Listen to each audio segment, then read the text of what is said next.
Hi there, it's G and Yanka from Amazing Parenting, and today we would like to talk to you a little bit about the subject of gaslighting. Yes, a lot of parents use gaslighting without even realizing it or without knowing what gaslighting actually is. Well, gaslighting is basically forcing someone's perception of reality onto someone else, while at the same time dismissing the reality of someone else.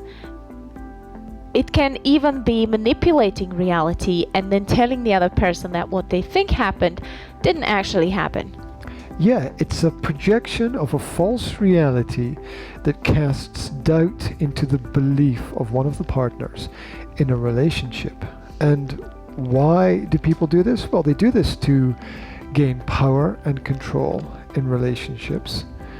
Also to bury or hide their own fears and weaknesses in relationships, and also to maintain their own misguided belief that they know what's best.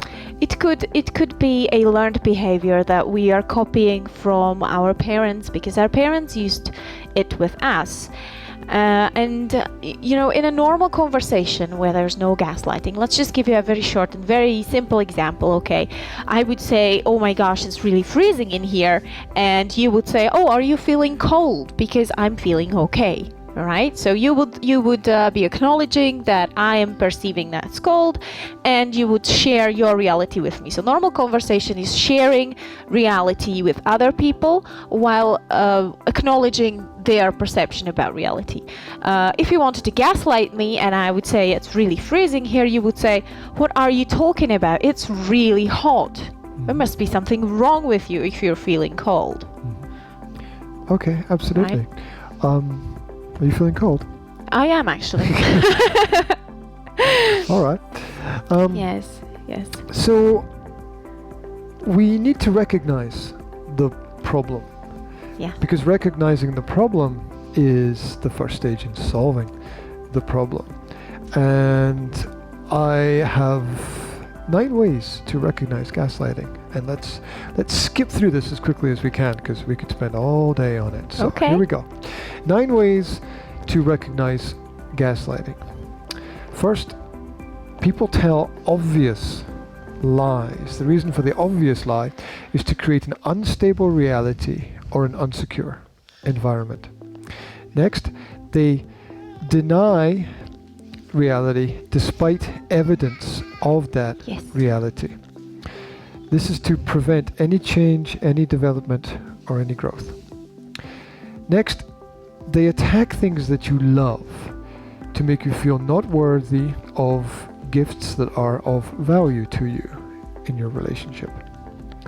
Next, they wear you down slowly. This is to remove resistance to changes or any oppositional forces that exist in the relationship. Still with me? Okay, we have a few more. Next, the actions mismatch the words.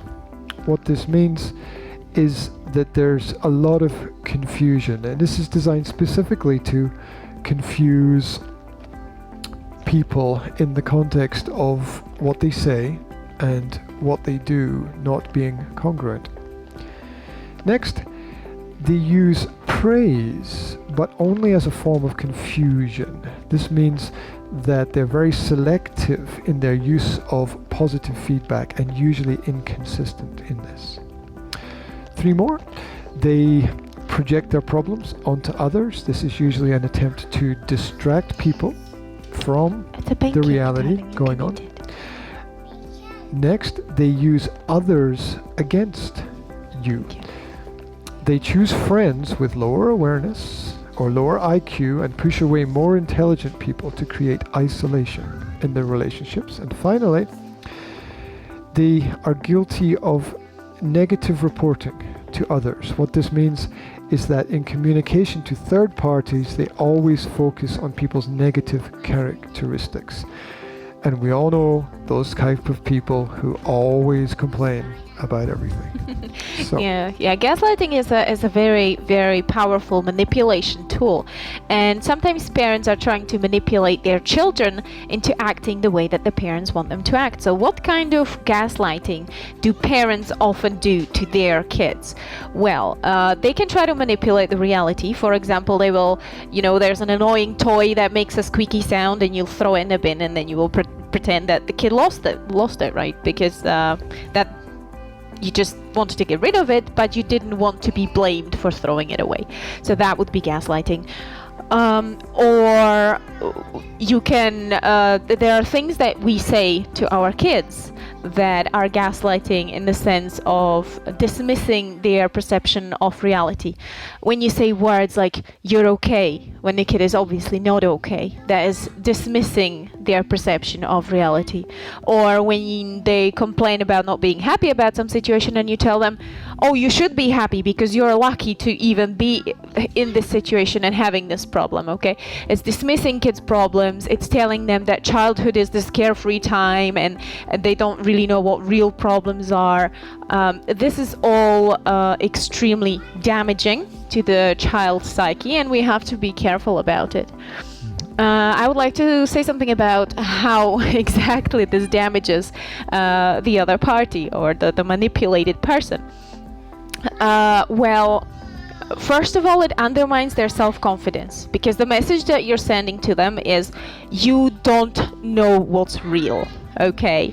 You have this perception, but it's not real. It's all in your head. That's basically the message that you're sending the other people or your kids. So you're undermining their self-confidence.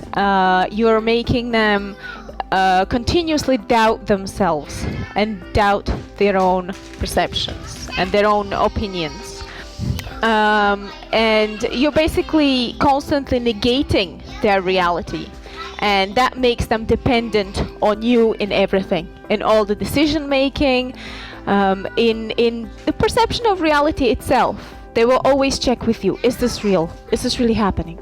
So you're creating a great dependency. So instead of trying to bring up our children to be independent and self-confident individuals, we're doing the opposite.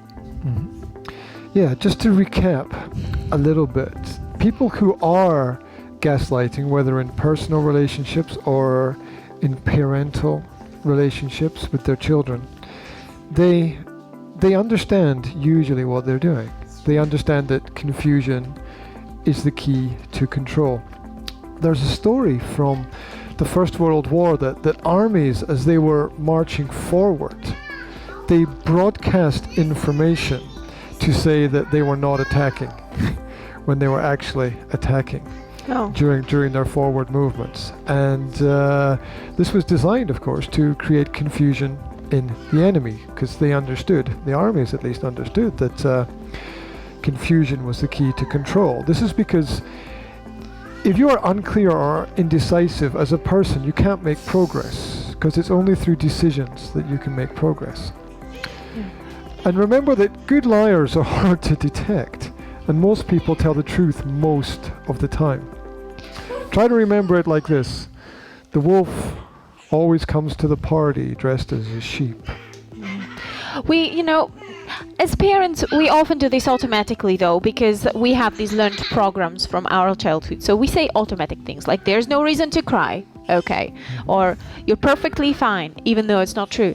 So I think that we could all start just by listening to ourselves, listening to those automatic things that we say to our children, and asking ourselves a question: are we accepting or acknowledging their reality, or are we trying to recreate it our way?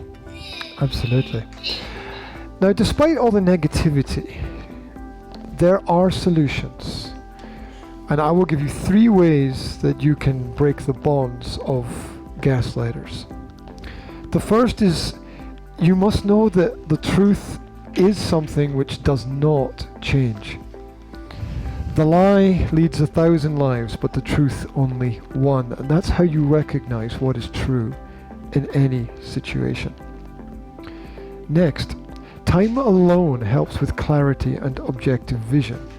Create a space where you are disconnected from distractions.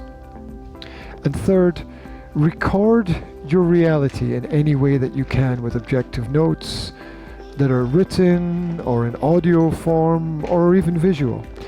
This helps you to analyze the logic in your thoughts and your processes. So there are 3 things that you can do proactively in your life to ensure that you're not a victim of gaslighting. And the 4th thing is listen to your kid and ask them. Okay. Yes, absolutely.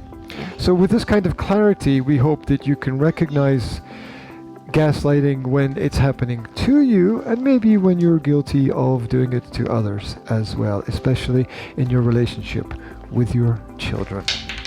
So this is G and Yanka saying we wish you a great day wherever you are, and if you want to catch up with us online, we will be very happy to interact with you. So wherever you are, have a wonderful day, guys. Bye.